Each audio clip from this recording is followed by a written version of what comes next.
turns out 10 is actually quite a lot of books for me, so we're just not going to say 10 anymore.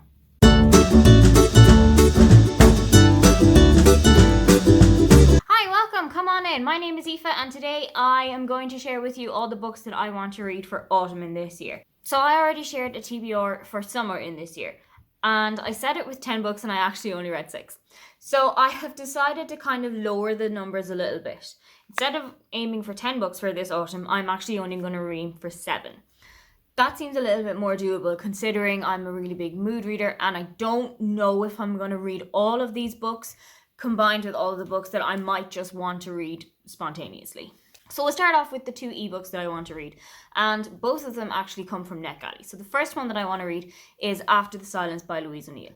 I have heard so much buzz about this book and I think that it's the perfect book to read for autumn. So After the Silence is set in West Cork and it kind of focuses around a murder that happened about 10 years ago in the community. There people are coming to the community, which is called Innisruin. So there are people coming there about 10 years later and they're going to make a documentary about it and they're trying to find out more about the murder. And the people in the area are actually quite insular about the murder. They don't really talk a lot about it. And then things start to come out.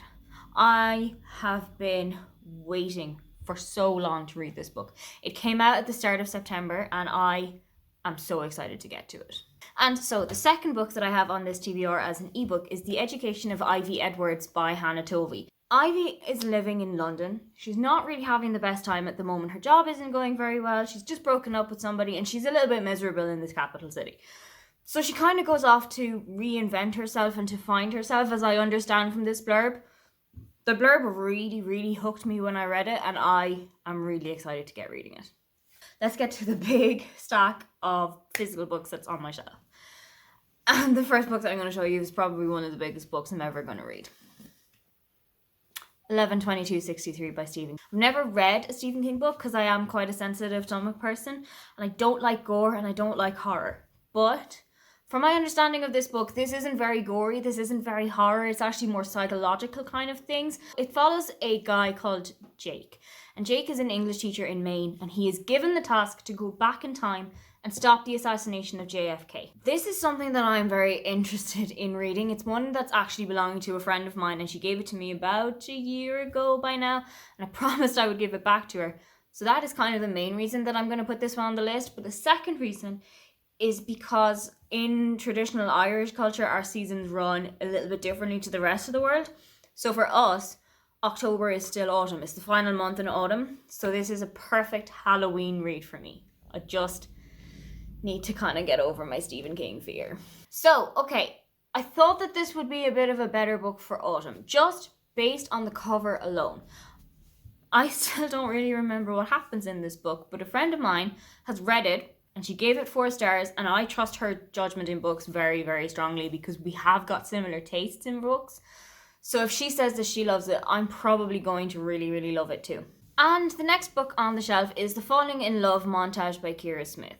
This is set in Ireland. It's an FF romance, and those are 2 really big draws in books for me. I love books that are set in Ireland because I grew up there, so it's a culture that I know really well, and I love seeing how that translates onto the page.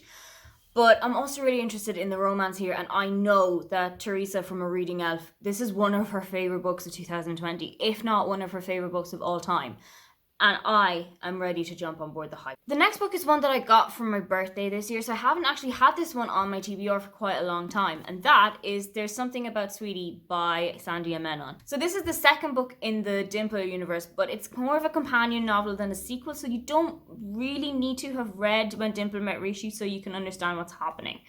And as far as I understand, this features kind of like a forced relationship, like forced dating. That is something that I haven't read a whole lot of, and I know that it's very heavy in Indian culture.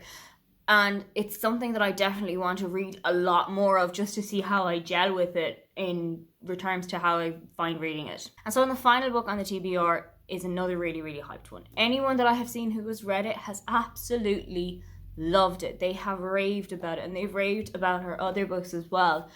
So I think now is probably the time for me to try The Vanishing Half by Brit Bennett. I am really excited to get through this one. I know that Emma from Drinking by Myself read it recently and she really, really enjoyed it. I know that Gavin from How to Train Your Gavin loved it. And I know somebody else, I think it was Ross from The Royal Reader. I know that he really, really loved this as well. So when you've got 3 different people, all of whom have very, very different reading tastes, and they all have this book in common on their 5-star shelf, that's good enough for me. So those are all of the books that I am hoping to get through by the end of autumn. Don't forget to check back in because I will, like I did for summer, tell you how I got on with this. Don't forget to like and subscribe because I have new videos up every week. Now get on out of here.